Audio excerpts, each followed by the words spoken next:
Hi boys and girls, you're in Miss Rel's kitchen and we're gonna make something special today.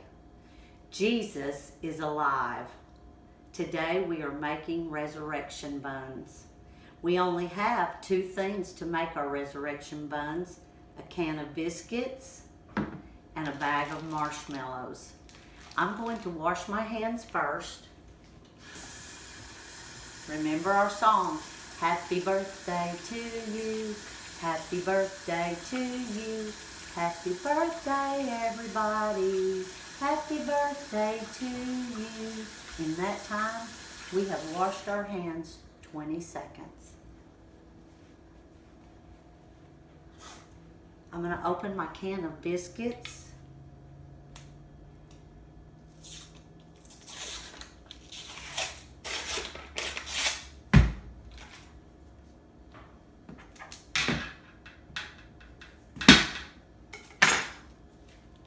I'm going to place them out on the parchment paper that's on my pan so they don't stick.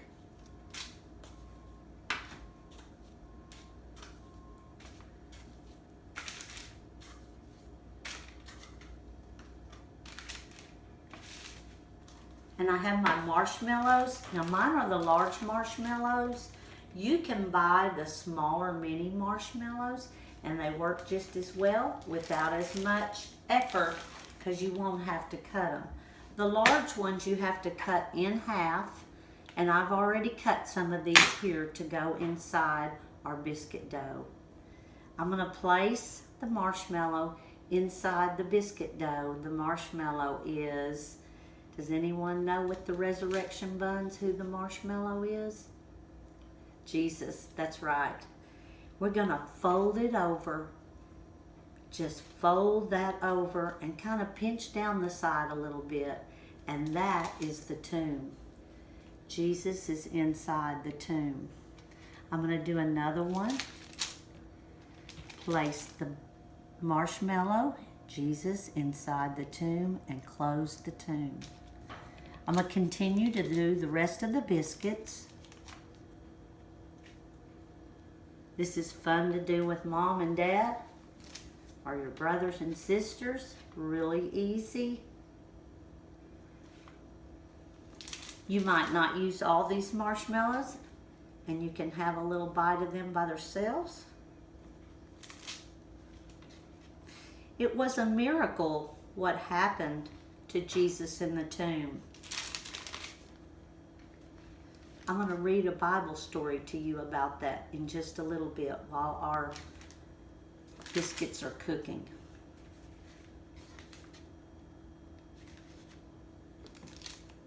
There's our last one. Close Jesus in the tomb and press down. The oven has been preheated again by an adult, your mom or dad or someone there that can help you do that. And we're going to place these in there for 12 minutes. All right, boys and girls, while the resurrection buns are baking, we're going to read our story, The Miracle of Easter.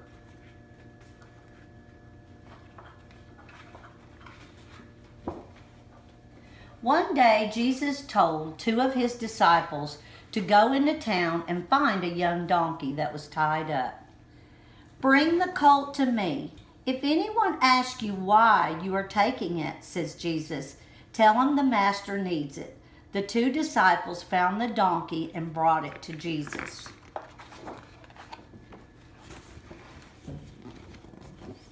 The disciples put their coats on the donkey's back to make it soft for Jesus to ride on.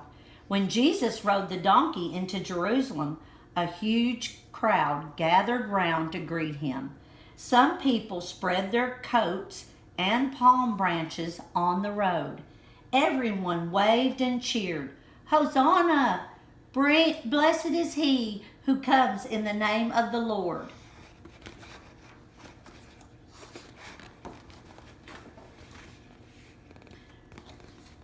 Jesus sent two of his friends to prepare the special Passover meal. That night, Jesus shared his last meal with his disciples. Jesus gave thanks for the bread and the cup and shared them with his friends. He asked his friends to remember him whenever they ate this special meal. After the Passover meal, Jesus and his friends went to a garden to pray. Jesus was sad and troubled, so he asked God to help him. Jesus wanted his friends to pray with him, but they fell asleep. Later that night, soldiers came and took Jesus away. Jesus had never done anything wrong, but mean people told lies about Jesus and said Jesus had done lots of bad things. So they hung Jesus on a cross to die. All of Jesus' friends were sad and scared. They didn't understand that Jesus died on the cross to take the punishment for all the wrong things that people do. Jesus was taken to the tomb. On Sunday morning, 3 women went to the tomb to take care of Jesus' body. They worried about how to roll the big stone away. But when they got to the tomb, the stone was already rolled away. A bright shining angel showed them the empty tomb and said that Jesus was alive. Many people saw Jesus after he rose from the dead. Jesus told his followers to travel everywhere and tell everyone that he was alive again. Jesus said, "I am with you always." Soon afterwards, Jesus rose into the clouds and went back to heaven to be with God. Someday, we'll live with Jesus in heaven too. Jesus is alive today, and he loves us and wants us to celebrate the new life he gave us. Hallelujah, Jesus is alive. All right, our resurrection buns have come out of the oven and they have cooled. I'm going to show you the miracle inside the resurrection bun in the tomb. Can you see? Jesus is alive. There is no little marshmallow anymore. Boys and girls, I hope you have enjoyed making the resurrection buns with me, and they are delicious. So, bon appetit.